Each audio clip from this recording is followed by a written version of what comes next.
ton bac de recyclage, c'est à peu près 140 qu'on jette, juste en packaging, qu'on met au recyclage puis qu'on retourne en racheter. Donc, Quand tu dis 140 juste pour avoir 140 par bac mois, plein. OK, Le par bac plein. plein. OK. Une grosse On y va avec journée. ça. OK. Moi, je risque de le remplir plus qu'une famille qui Ouais. sont... C'est un couple ou pas d'enfants ou bon, peu importe. Fait qu'un bac plein, c'est à peu près 140 de packaging. Autant la boîte de céréales que je parle, Ouais. que la bouteille de shampoing, que ta bouteille d'huile d'olive, ta cruche de jus d'orange, tout ça. Donc là, on a commencé à se diversifier, à dire, bon, on est prêt, l'équipement est solide. On est allé voir plus les manufacturiers de liquides alimentaires. C'est ce qui se consomme le plus. Donc là, on est rendu dans cet angle-là un peu là, de jus. Enfin, je ne peux pas trop parler avec qui et quand, comment, là, Ouais. mais on est rendu dans cette dalle-là, produit à haut volume.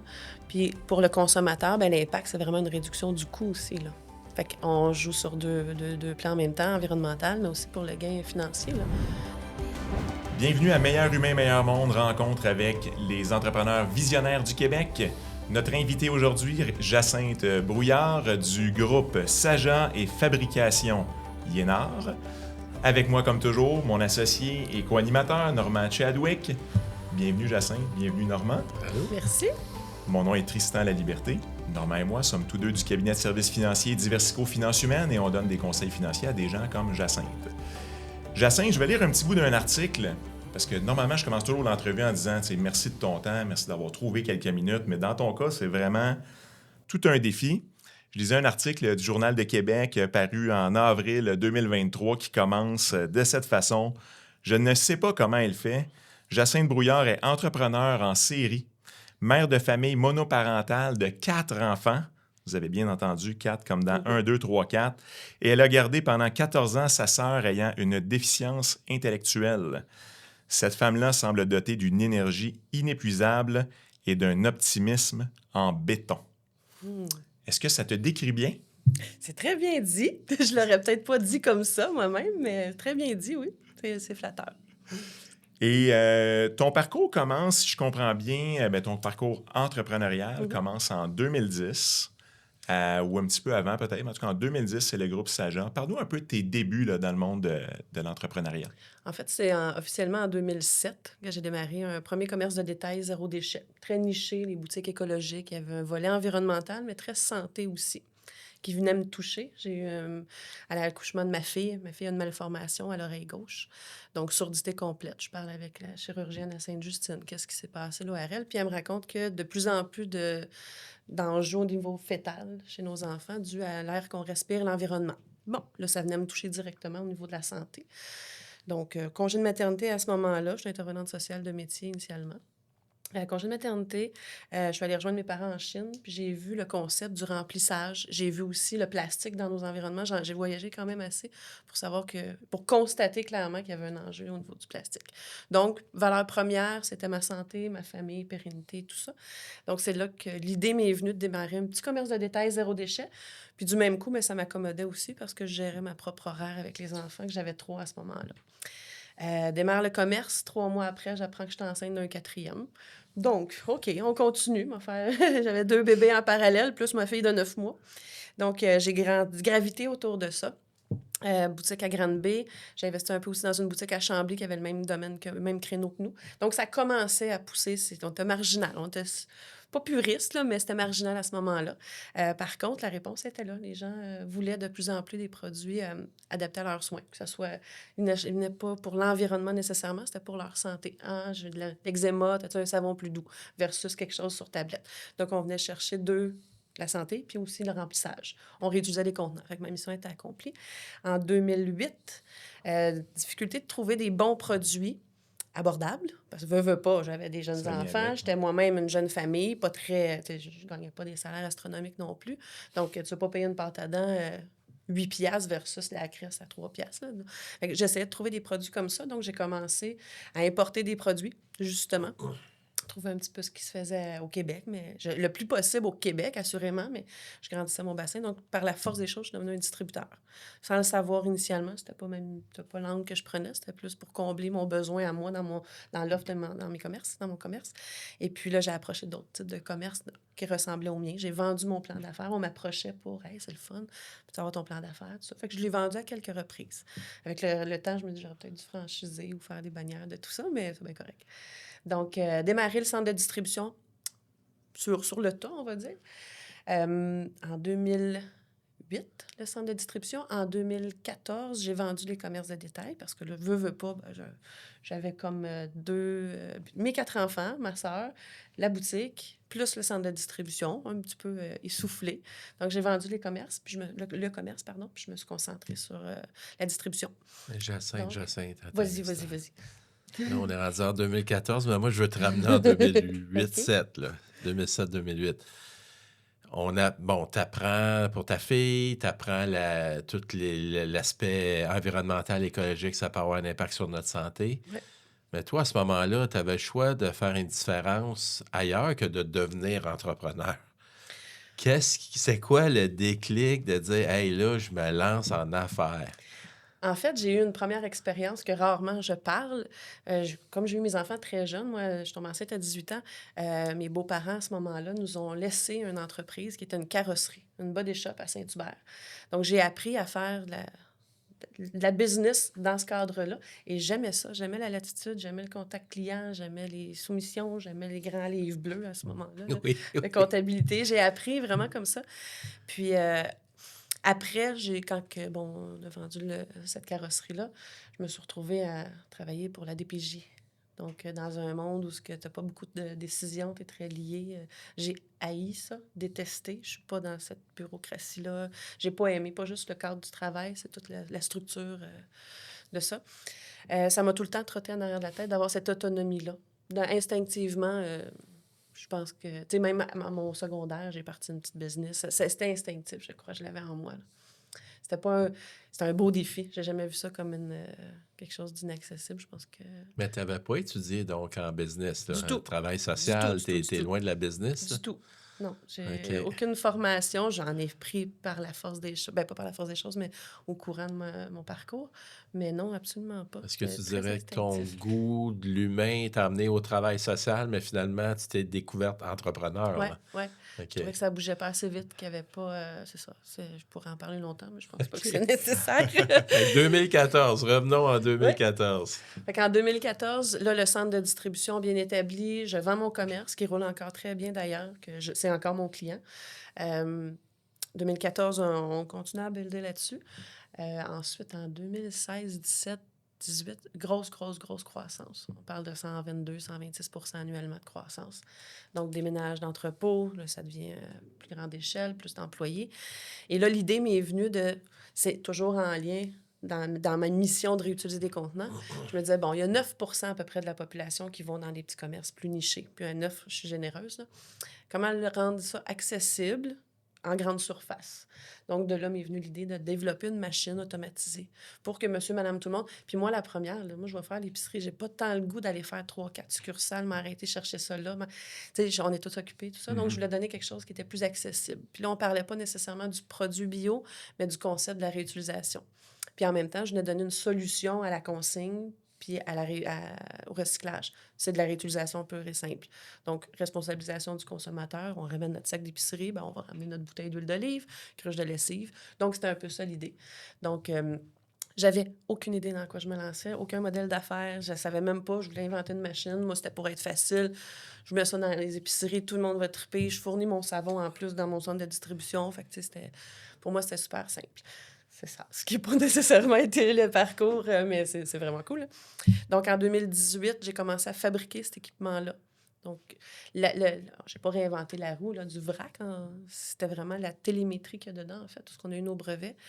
Où ce que la gestion des stocks, la télémétrie permet de faire la gestion des stocks à distance. Tout ça. Je voulais vraiment une machine intelligente pour qu'il y ait le moins de peine possible, autant pour le consommateur que pour le commerçant. Changer une façon de consommer, c'est quand même costaud. Donc là, je trouvais intéressant d'apporter quelque chose de facile d'utilisation. C'était l'objectif. Développer cet équipement-là, on l'a présenté au groupe Métro. C'est les premiers qui ont levé la main. Juste mon banc d'essai, là, qui n'était même pas un prototype encore. On dit, ça doit être prêt dans combien de temps? Je prends moi 1 an. Parfait. Ils disent, t'attends, exclusivité pour un premier 6 mois. Donc, on a installé dans les épiceries Métro. Ça a été mon premier client en 2019, juin 2019. Et puis, ça allait bien. La réponse était là. L'épicier était content aussi. La COVID est arrivée. Fait que ça a été un petit peu plus difficile, hein. On ne pouvait même pas ramener nos sacs d'épicerie, donc encore moins ramener ton contenant. Et Ouais. pourtant, c'est le tien, personne n'y a touché. C'est juste à toi, c'est toi. En tout cas, c'est rentré dans le détail, mais ça a été ça. Donc, ça a été un peu mis sur la tablette. Et là, d'implanter des nouveaux concepts dans cette période qui a suivi, là, je dirais le 2 ans, ça a été vraiment difficile. Tout le monde était focus, COVID, toute la réglementation qui entourait ça. C'était pas le temps d'entrer des nouveaux projets. Fait que ça a été difficile comme start-up. Très difficile, mais on s'est retroussé les manches. On a développé un autre équipement qui revenait un petit peu moins cher aussi, qu'on pouvait plus supporter.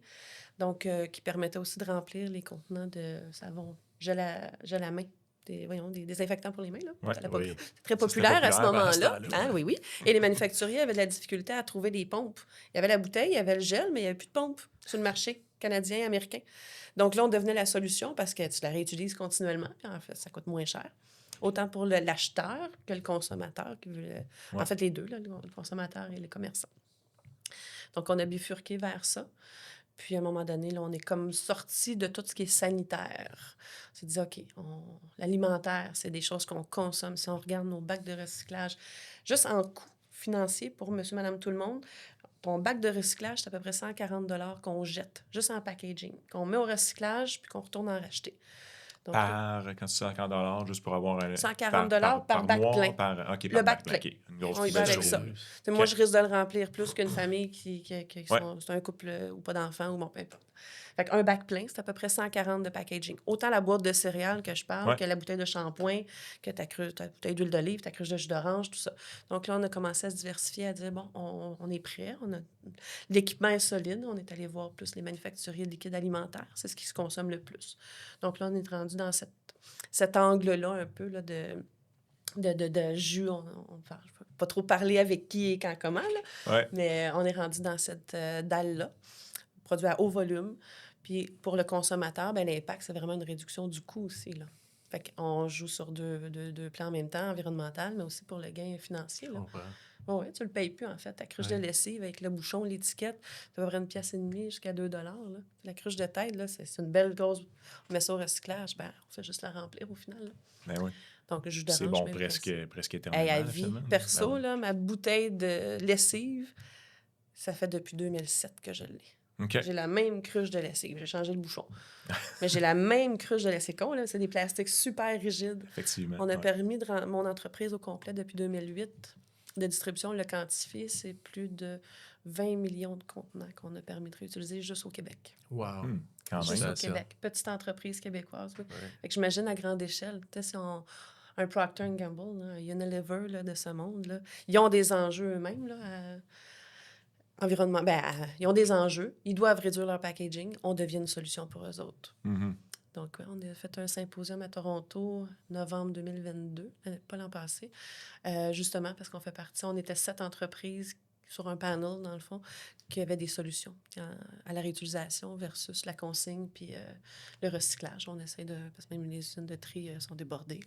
Ouais. Donc, on part de la base. Chaque fois qu'on rencontre des entrepreneurs, ils ont comme une niche. Bon, ta niche est claire, mais en même temps, à l'intérieur de leur entreprise, ils ont comme leur spécialisation. Là, toi, tu es dans le développement, la fabrication, la distribution. Il y a beaucoup de niches là, dans ton truc. Y a-tu un élément où tu te sens meilleur, tu te sens... où Assurément. tu brilles? Sont Moi, où je dis, je tes suis bonne étoiles à dans toi? tout, je suis excellente dans rien. Fait que je suis super bonne pour bien m'entourer, en fait. Et voilà. Dans le groupe Sagel, le centre de distribution, j'ai eu Guylaine comme partenaire. Guylaine vient de prendre sa retraite, mais super belle rencontre dans ma vie. Elle m'a bien appuyée. Puis elle s'est occupée vraiment du développement. Dans Yénar, je suis partenaire avec Danny, qui s'occupe de la fabrication, de la conception, du R&D, si on veut. Moi, je suis vraiment en commercialisation, dans la vente. Je vais faire shiner l'entreprise. Assurément que je touche à un peu de tout, là, mais je dirais que ma dalle, ce que j'aime, où mon X, ce que moi j'aime être, là, c'est vraiment dans le développement, dans la commercialisation, mais même dans le brainstorm pour développer l'équipement. J'aime ça. J'aime la mécanique. Mon père est en aéronautique. J'ai appris à faire des moteurs de tondeuse quand j'étais jeune. On était 4 filles, un gars, puis mon frère, c'est le bébé, mais mettons qu'il avait hâte d'avoir des gars, mon père. Fait que c'était ça, on jouait des moteurs. Je montais sur le toit faire le bardeau et tout ça. Donc, j'ai cet intérêt-là. C'est pas ma force, Mais j'aime ça débriefer, justement. Pour l'ergonomie, je me mets en position d'un client. Mais j'aime la commercialisation, le développement des affaires. Puis Aller vendre, aujourd'hui, puis créer, inventer. parle-nous donc un peu. Aujourd'hui, l'entreprise, elle ressemble à quoi? Un peu en chiffres, en volume, où est-ce qu'on vous trouve? Qu'est-ce qu'on connaît là, de vous autres sans le savoir? On a à ce moment une centaine de machines un peu partout, dans toutes les épiceries Avril. OK. Là, ils ont acheté tous nos équipements. On peut trouver des produits qui sont au nom de Avril, en fait, mais c'est Ouais. nos machines. Dans certains Provigo, on a encore des métros. Puis là, on va aller de l'incrémental. On va aller chercher d'autres marchés. On est en discussion avec un joueur assez intéressant au Québec.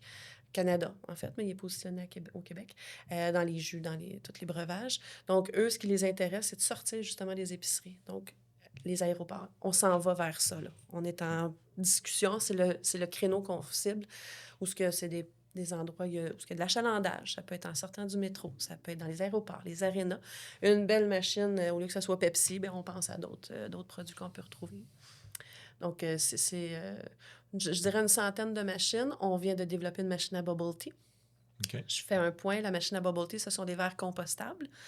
Le but est toujours de réutiliser nos verres, donc on s'en va vers ça, là. On va ajuster la machine dans le but que les gens puissent ramener leur propre gourde qu'ils utilisent tous les jours, là. Donc, nous, on a refusé de le faire si c'était un verre en plastique conventionnel, mais notre client voulait avoir un peu cet équipement-là, là, trouvait bien intéressant notre technologie, en fait. Puis là, nous autres, on s'est remis en question. Attends, là, c'est pas dans la réutilisation. Donc, nous, on l'a convaincu, par contre, pour commencer, là, on va faire la première année avec un verre compostable, mais le but, c'est vraiment de ramener ton propre breuvage. Une tasse de Tim Hortons, une gourde de Lululemon, peu importe, ouais. Nike. Donc, Ouais. on commence le développement de cet équipement-là. Adapté. L'équipement vient d'être commercialisé. Donc, on est dans un cégep à Lévis, et ça va très, très, très, très bien. C'est vraiment cool. C'est notre plus gros contrat qui va être sur la table, qui est là, en fait, là, qu'on commence à déployer. Fait que si je comprends bien, là, il y a une question de brevet. Hein? J'ai lu dans un article que vous aviez un brevet ici au Canada sur la machine en tant que telle ou sur des machines. Puis, vous travaillez fort à l'obtenir aussi aux États-Unis. Fait que la force unique, finalement, est-ce qu'elle est donnée par ce brevet-là ou... C'est une grosse partie. C'est toute notre télémétrie, on va dire. Là, moi, je ne suis pas super techno. Là. Danny pourrait plus vous en parler. C'est tout le dashboard. La donnée qu'on est capable de recueillir dans cet équipement-là. C'est très, très, très vaste. Puis c'est bon... En fait, c'est aussi bon pour le consommateur, parce que lui peut avoir sa donnée de combien de fois il a réutilisé son contenant, les promotions, 9 remplissages du tième gratuit et tout ça, autant que le manufacturier de liquide, parce que lui est capable de savoir à quelle heure, tel client a acheté à quelle heure, c'est quoi son roulement, y a-tu fait beau aujourd'hui? Donc, les numéros de l'eau, suivi de numéro de l'eau, c'est du just-in-time aussi pour l'épicier, je vais dire le terrain d'atterrissage, là, mais que ce soit un épicier, un dépanneur, bon, peu importe. Nous, on est capable d'avoir à distance l'approvisionnement direct. Donc, on tombe dans le just-in-time. Fait qu'il y a plusieurs données qui ressortent de tout. C'est ça, on a des brevets sur les pistons, bon, sur certaines choses, là, composantes, mais sinon, ça part vraiment du dashboard, là, je dis le bon terme.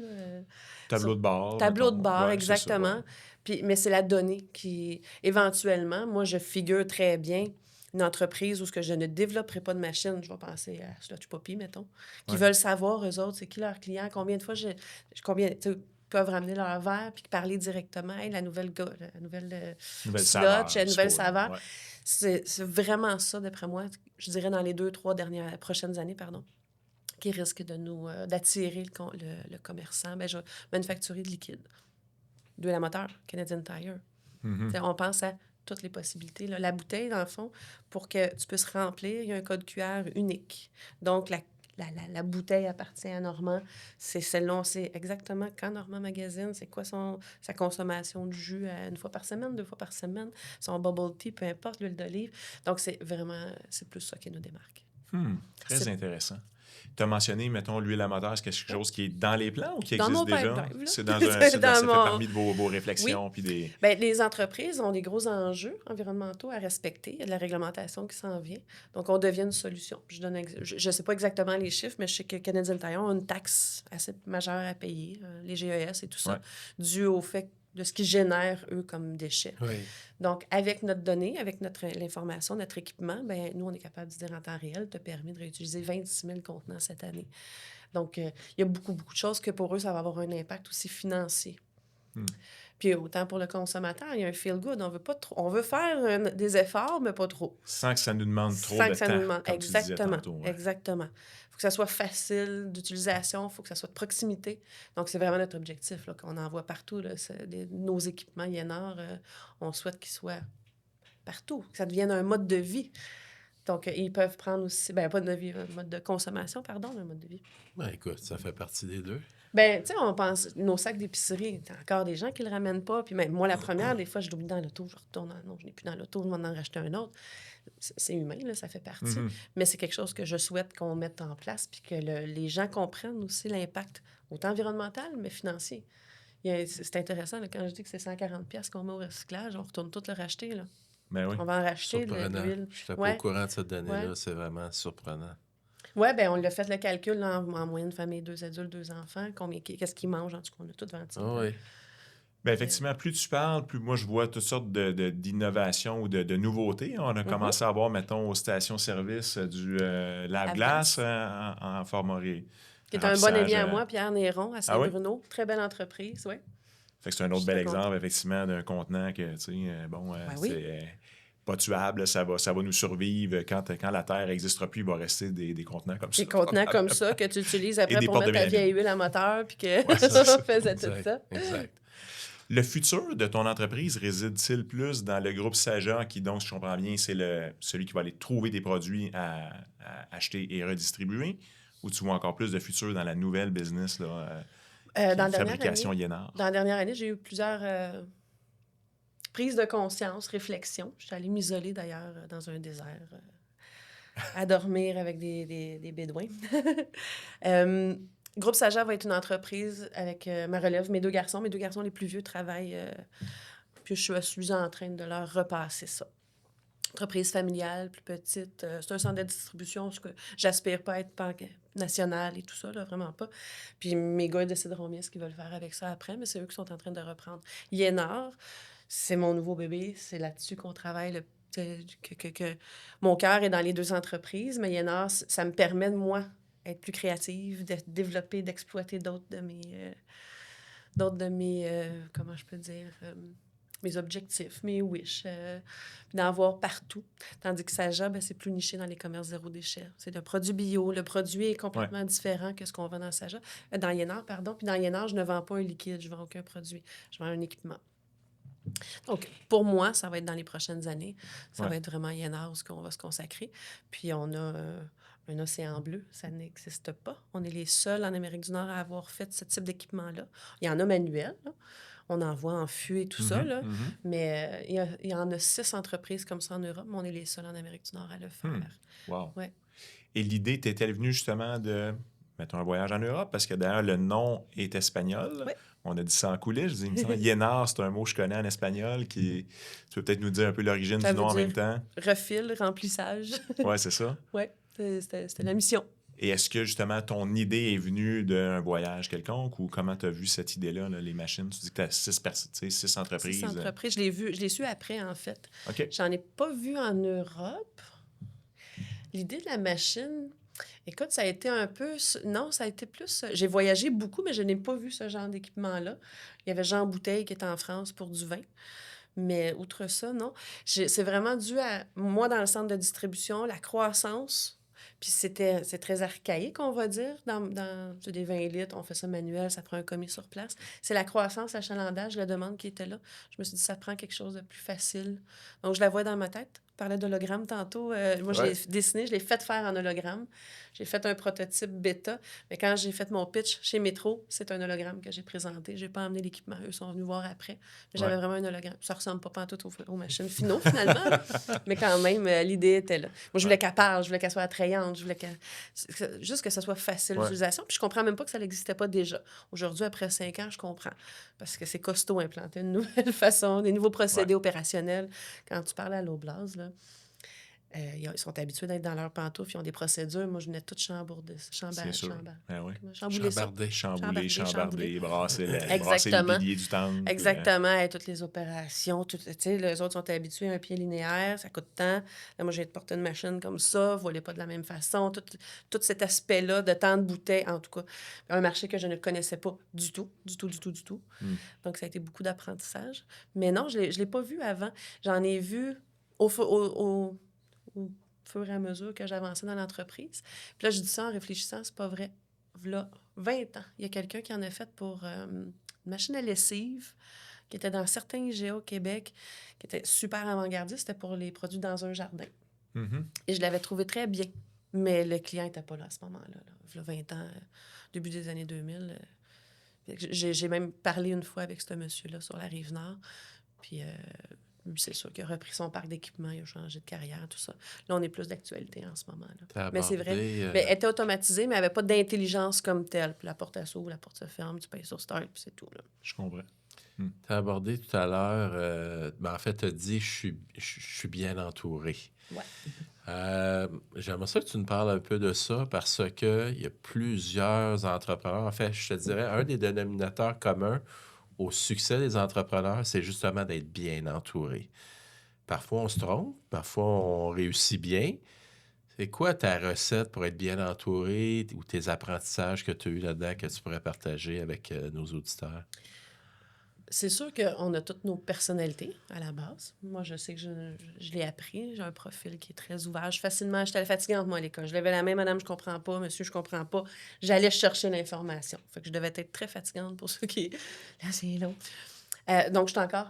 Dans ma personnalité, j'ai ce trait-là. J'ai pas de gêne à demander de l'aide. Il y a le fait aussi, j'ai eu le sentiment d'imposteur très longtemps. Moi, j'ai pas fait mon HEC. J'ai aucun métier. J'ai pas d'expertise. Donc, avant de me planter, je voulais poser la question, puis je m'accrochais après des gens. J'ai un oncle qui était comptable, qui a enseigné la comptabilité, qui a été mon pilier quand j'ai commencé à faire un plan d'affaires. C'était le CLD à ce moment-là qui nous avait demandé un plan d'affaires. Oui. Je voulais aller chercher 5 000 $. Je ne savais pas comment faire un plan d'affaires du tout. J'avais l'idée. Donc, le déposer sur papier. Mon oncle voulait prendre sa retraite. Pour lui, c'est un nouveau projet. Il m'a chapeauté. Il m'a beaucoup, beaucoup, beaucoup appris. Mais la clé, c'est de lever la main, c'est de demander de l'aide. Puis je dis, comme entrepreneur, surtout, tu sais, puis dans toutes les sphères, en fait, de notre vie, hein, je pense que c'est important. Les gens ont peur dans une société de plus en plus individualiste. Donc, puis on veut bien paraître. Fait que c'est difficile de dire pour beaucoup de « Hey, ça va vraiment pas, là. J'ai besoin d'aide. » C'est pas tout le monde qui sont capables de le faire. Et je pense que c'est vraiment la clé pour réussir. C'est pas vrai qu'on est capable de tout faire, qu'on est bon dans tout. C'est impossible, je ne crois pas à ça. Puis la personne qui est...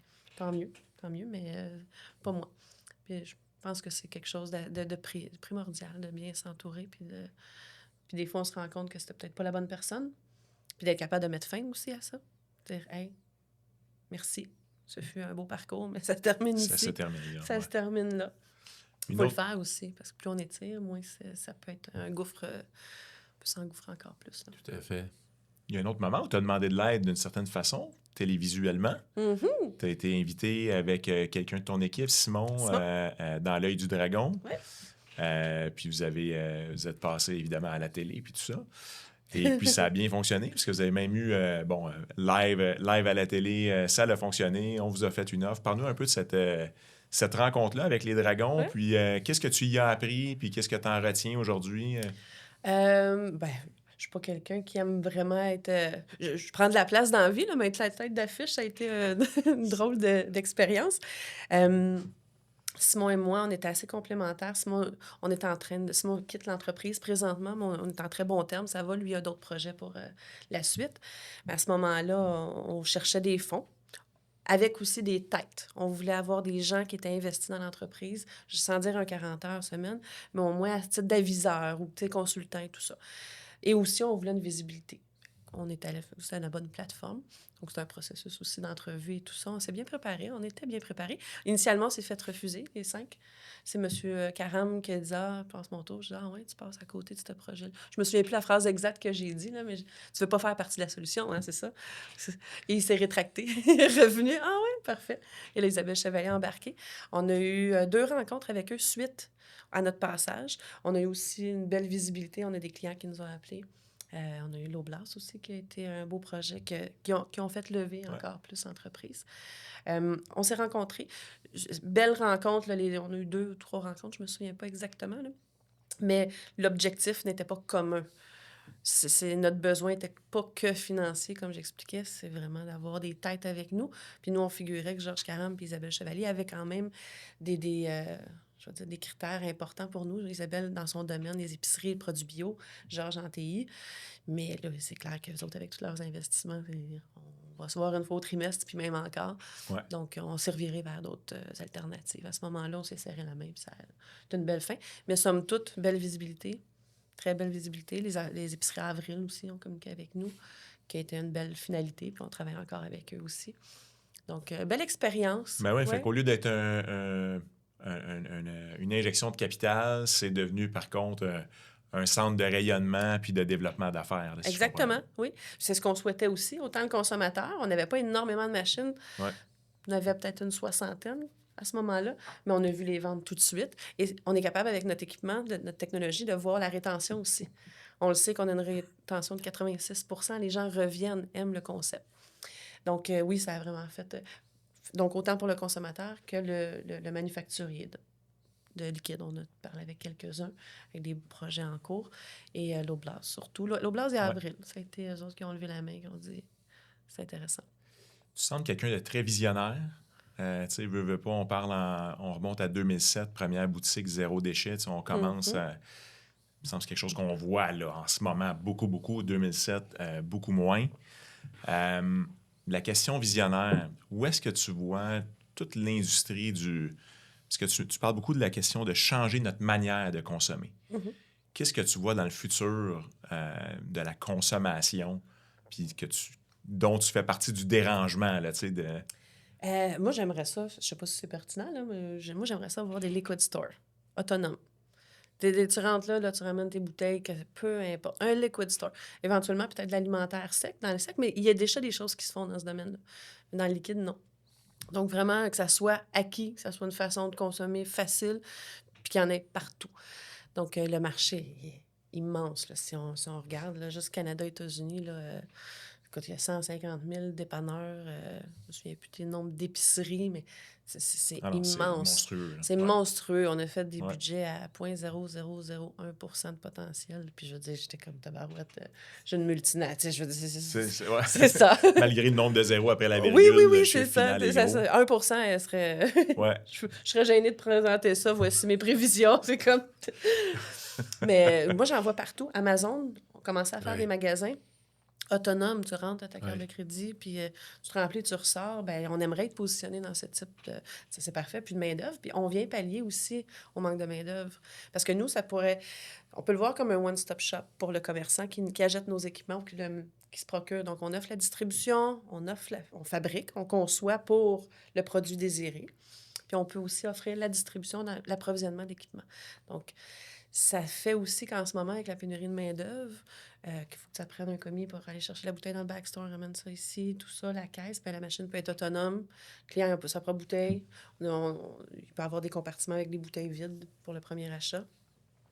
Donc, c'est vraiment donc, on vient pallier à plusieurs enjeux, autant, je reviens environnementaux, financiers, coût de main-d'œuvre, pieds carrés, puis sortir de l'épicerie aussi.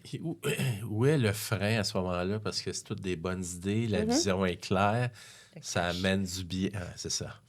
OK. Donc, c'est l'argent, le frein. C'est souvent ça, les grandes entreprises. Et c'est notre crainte en ce moment, qu'on commence à mettre en place quelque chose de vraiment cool, là, puis qu'il y en ait un gros joueur. Rachetez-nous, vous venez faire une proposition, mais on peut se faire compétitionner assez rapidement. Là. Donc, nous, pour scaler assez rapidement, c'est un besoin financier qu'on a, assurément. Là. Toutes les entreprises ont souvent ce besoin-là, là, mais particulièrement pour aller plus vite. Et puis, l'enjeu aussi, c'est de développer un produit. C'est le développement, pas un produit, pardon, c'est le développer de l'équipement adapté à un produit X. Donc, on a des délais aussi. Si j'avais une plus grande équipe, ben, ça serait plus facile pour nous d'être plus proactifs. Donc, c'est vraiment une question financière. C'est une question aussi de... on a des partenaires financiers, Investissement Québec, Desjardins Capital et tout ça, qui sont très patients, c'est des bons partenaires. Mais ça reste que si on peut en avoir un petit peu plus, ça donnerait un petit coup de main. Écoute, on te l'a pas dit, mais on a un camion en bas blindé qui t'attend avec 10 millions de dollars. Yes, sir. Qu'est-ce que tu ferais avec ça si c'était le cas? Parce que finalement, c'est une joke. Là. Oui, oui. Colin. Qu'est-ce que je ferais? Écoute, assurément que on développerait, on optimiserait notre plateforme. C'est sûr qu'on s'en va vraiment plus dans l'automatisation, dans la performance de l'équipement.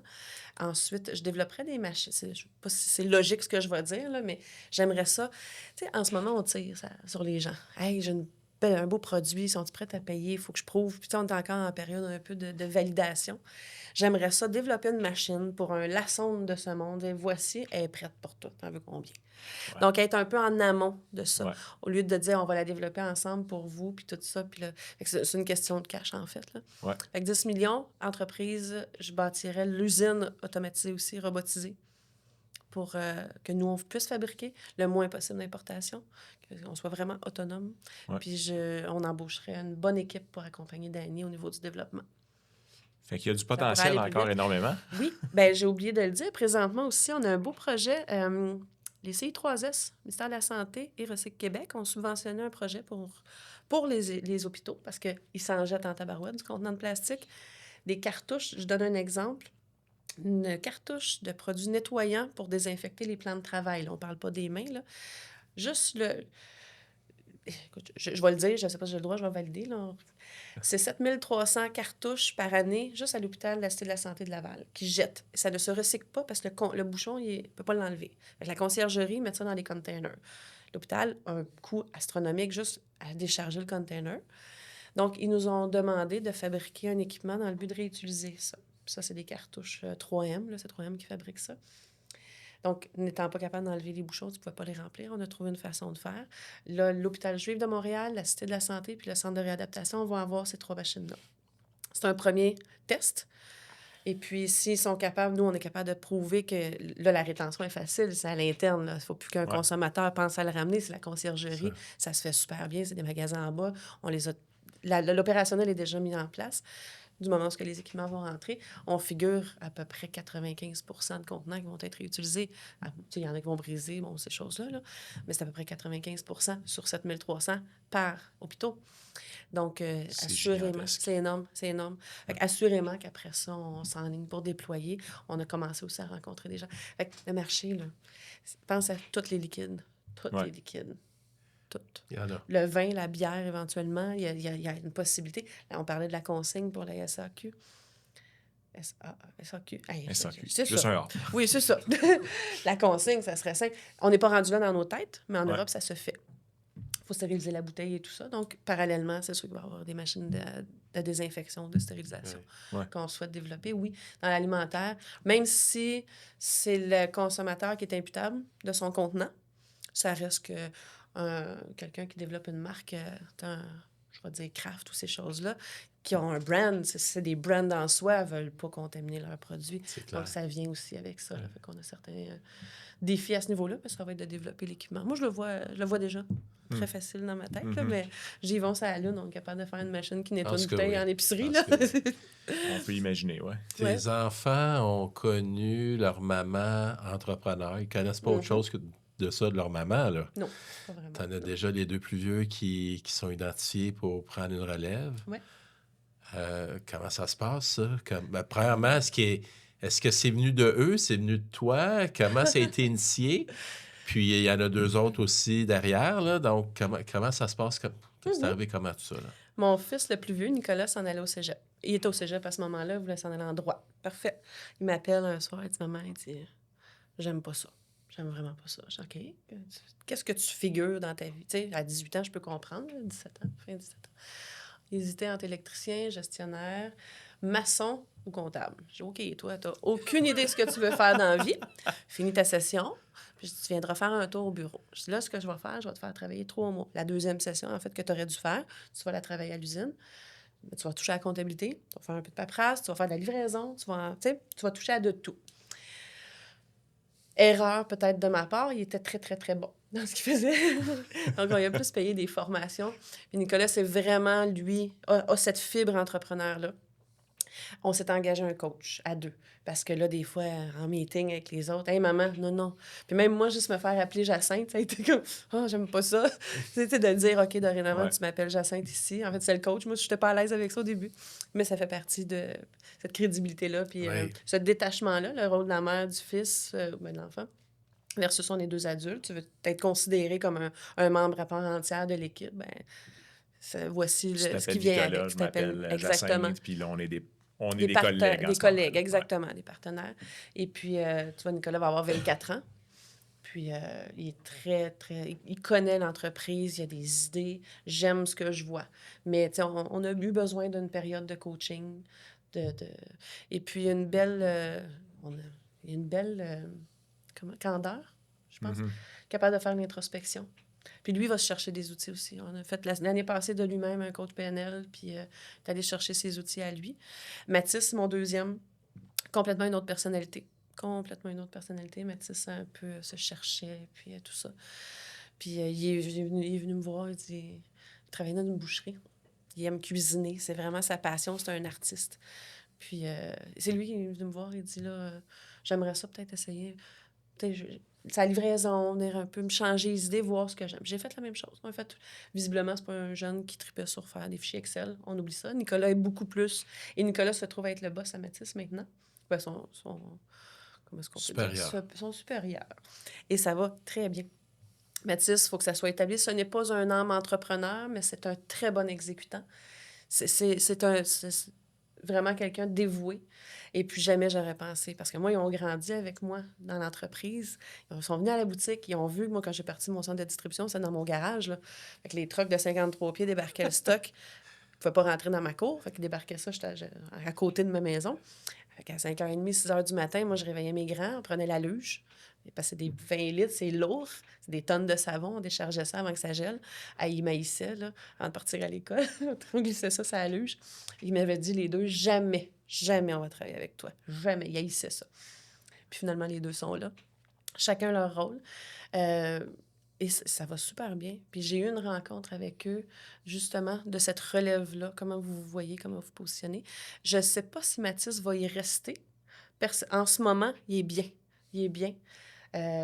Comme maman, je lui souhaite de faire autre chose qu'être livreur. Mais c'est lui qui va décider. Puis il peut toucher à de tout. On lui donne cette latitude-là. Là. Mais lui, il apprend à se découvrir à 21 ans. Mais les deux, ils ont acheté leur maison. Ils sont très autonomes. Ils ne restent plus à la maison depuis quelques temps. Clara, ma troisième, elle vient de commencer le cégep en enseignement. Fait qu'elle ne veut rien savoir. C'est pas une entrepreneur, pas du tout. Elle est vraiment excellente. Elle a une rigueur. Elle a été animatrice de camp de jour. On est deux opposés, mais on s'entend super bien. J'ai une admiration profonde pour ma fille. Sa rigueur, vraiment. Là, ben, je le suis, mais différemment. Donc là, ça va en enseignement. Et Thomas, mon dernier, a 16 ans. Lui, il s'en ligne. Lui, tout est acquis dans la vie. Là, donc, lui, il est sûr, il va travailler dans le business. Fait que lui, s'en va il va faire un DEP en vente commercialisation. Lui, il est né dans ma boutique. J'ai perdu mes os dans le commerce. Il y a 16 ans. Je suis partie accoucher le lundi et le mercredi midi, je travaillais. Fait que lui, il a grandi dans l'entreprise. Ouais. Ça serait un super rep. Mais moi, je vais lui dire, va jouer ailleurs avant, puis peut-être qu'après ça, tu reviendras. Il aille faire ses formations, je veux qu'il aille travailler pour d'autres. Puis qu'après, je le voudrais dans l'équipe. Puis même peut-être dans Yénard, éventuellement. Mes deux grands, Mathis a aimé beaucoup faire de l'assemblage de machines. Tu sais, je le vois. Il cherche encore, mais il a sa place peu importe où.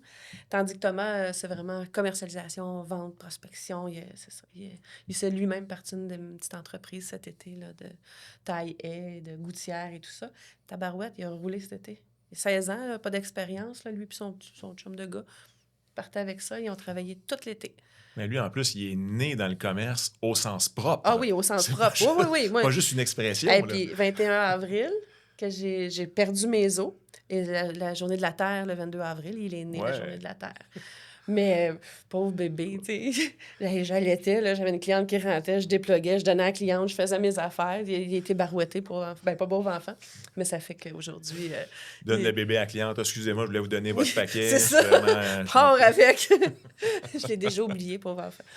J'en avais trop dans ma tête. Fait évidemment, tes enfants apprennent là-dedans. Toi, qu'est-ce que tu as appris de tes enfants à partir du moment où ils ont commencé à t'épauler? Parce qu'il y a ça aussi, on reçoit un peu le- L'écoute. L'écoute. Ils se sont permis de me dire, maman, tu nous écoutes pas, tu nous entends pas. Puis je me suis rendu compte qu'au travail, tu sais, ça va vite des fois. Puis c'est vrai que. Puis peut-être que mes employés n'osaient pas me le dire. Hmm. De. Tu sais, elle me le répète. Mais je vais penser à Marlène, qui est mon adjointe, qui est proche de moi. Des fois, elle me met des post-it parce qu'elle sait que je ne l'ai pas écouté tant que ça. Puis que finalement, j'ai probablement oublié. Mes gars, moi, ils me. Arrête, je te parle, s'il te plaît, tu peux-tu... je le sais que tu m'entends pas, là.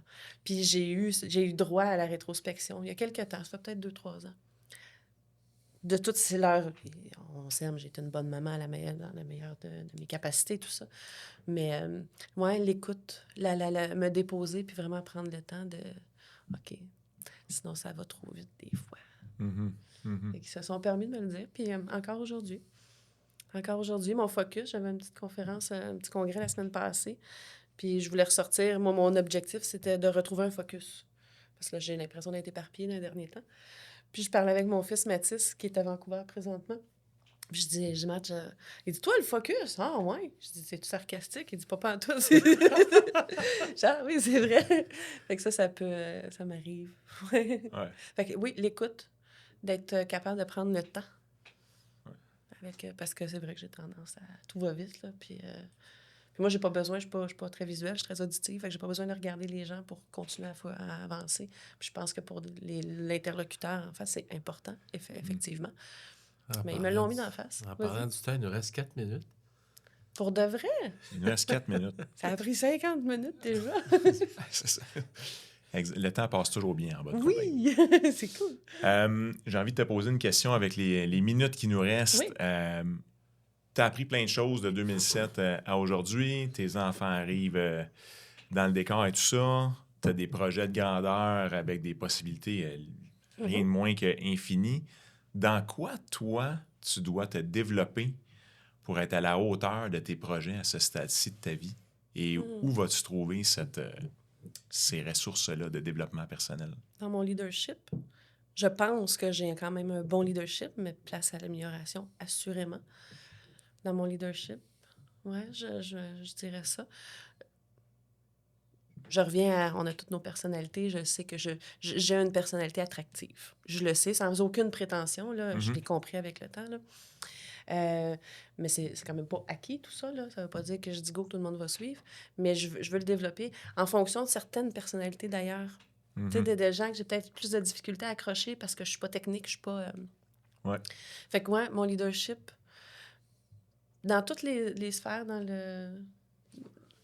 tout ce que ça englobe, comme personne aussi, comme femme, comme amoureuse, comme amie, comme entrepreneur. Ouais, le leadership est dans tout.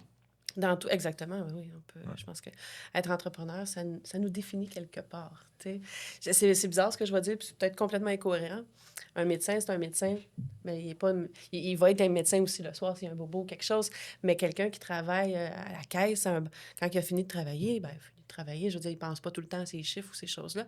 Je pense qu'un entrepreneur, c'est intrinsèque, c'est en nous. Tu te couches le soir, tu y repenses, tu te lèves le matin, c'est ça. Là, il y a quelque chose, tu es en voyage. Ah oui, c'est vrai, ça. C'est en nous. Donc, je me définis, j'ai plein de sortes de définitions, mais comme entrepreneur, je pense que c'est en moi.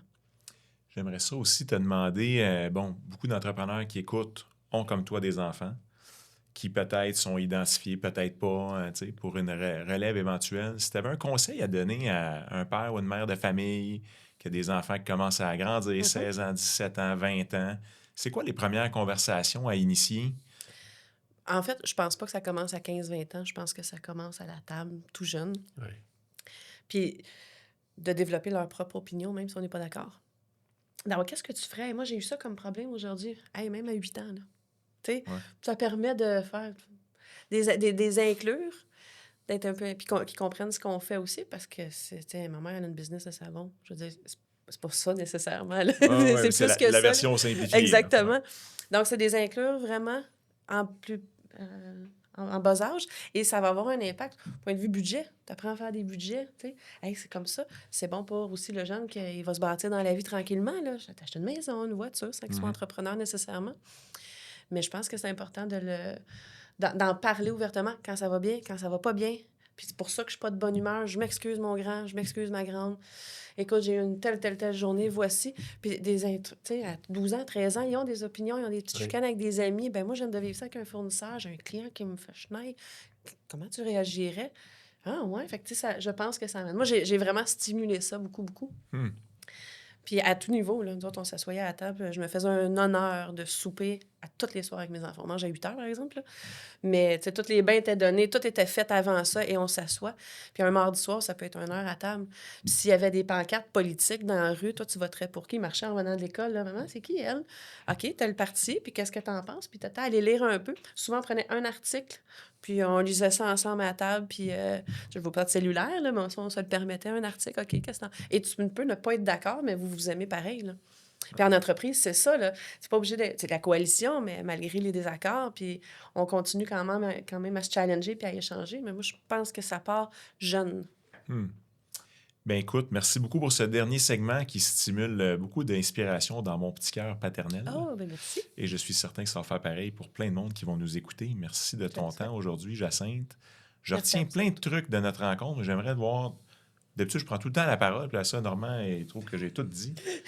Normand, qu'est-ce que tu retiens du écoute, moi, il y a aujourd'hui? 2 éléments essentiels. Premièrement, ta grande ouverture d'esprit pour accueillir toutes sortes d'opinions, toutes sortes de gens autour de toi, puis t'ouvrir aux idées et par rapport à tes enfants aussi, puis de maintenir des canaux de communication, des canaux de communication.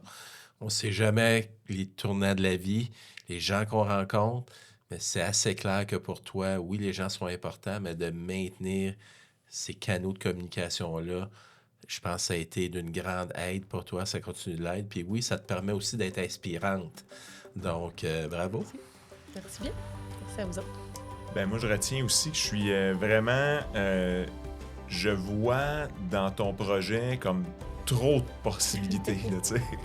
Et je sens que tu es à peu près à cet endroit-là. Fait que ouais, peut-être l'idée du focus, c'est pas bête, parce qu'effectivement, il y a tellement d'opportunités dans ce que tu as choisi qu'en quelque part, je pense que ça va être une bonne idée de choisir là ou les quelques meilleures pistes qui vont aller rapidement. J'ai un bon partenaire pour me ramener. Ah, ben bravo, c'est génial. Mais ça, je vois vraiment ça. Ça sent vraiment une industrie dynamique. Puis merci d'enlever un paquet de contenants de nos bacs de recyclage. C'est bien apprécié. La planète te remercie en entier. C'est bien gentil. Merci beaucoup de ton temps, Jacinthe. Ça a été vraiment un plaisir de te rencontrer aujourd'hui. Merci, vraiment.